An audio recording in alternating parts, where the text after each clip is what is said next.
রাত তখন ঠিক 12টা বাজতে চলেছে। কলকাতা থেকে মুর্শিদাবাদ যাওয়ার একটা পুরনো লাইনে বহু বছর ধরে কোনো ট্রেন চলে না।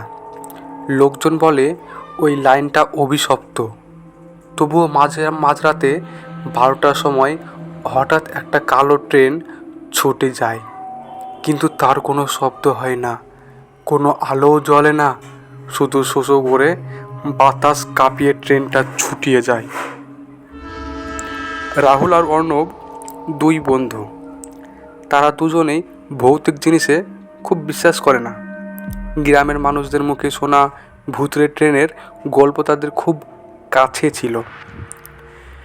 তাই এক রাতে তারা ঠিক করলো স্টেশনের পাশে পরিত্যক্ত প্ল্যাটফর্মে বসে বসে 12টা ট্রেনটা দেখবে। স্টেশনটা ভয়ঙ্কর নীরব।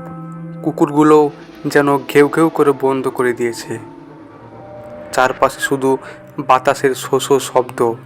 হঠাৎ দূর থেকে তারা দেখলো কুয়াশার মধ্যে এক ঝাপসা আলো এগিয়ে আসছে, কিন্তু আশ্চর্যের ব্যাপার, ট্রেনের কোনো শব্দই নেই।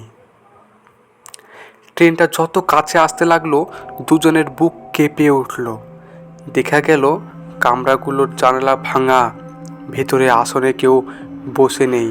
কিন্তু হঠাৎ করেই একটা কামরার জানালায় তারা স্পষ্ট দেখল সাদা শাড়ি পরা এক মহিলা হাত নাড়ছে। তার মুখটা ফ্যাকাশে, চোখ দুটো লাল জল করছে। রাহুল ভয়ে চিৎকার করতে গিয়ে দেখলো তারা গলা শুকিয়ে গেছে। অর্ণবের চোখের সামনে তখন আরও ভয়ঙ্কর দৃশ্য। কামরার ভেতরে কঙ্কালরা বসে আছে। কিছু কঙ্কাল জানালা দিয়ে মাথা বের করে হাহাকার করছে, আবার কিছু কামরা একেবারে রক্তে ভিজে গেছে। ট্রেনটা চোখের পলকে ছুটে চলে গেল। প্ল্যাটফর্মের বাতাস এমন ঠান্ডা হয়ে গেল যে তাদের হাত পা জমে যাচ্ছিল।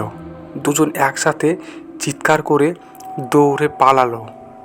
পরের দিন সকালে লোকজন তাদের অজ্ঞান অবস্থায় প্ল্যাটফর্মের পাশে পড়ে থাকতে দেখে।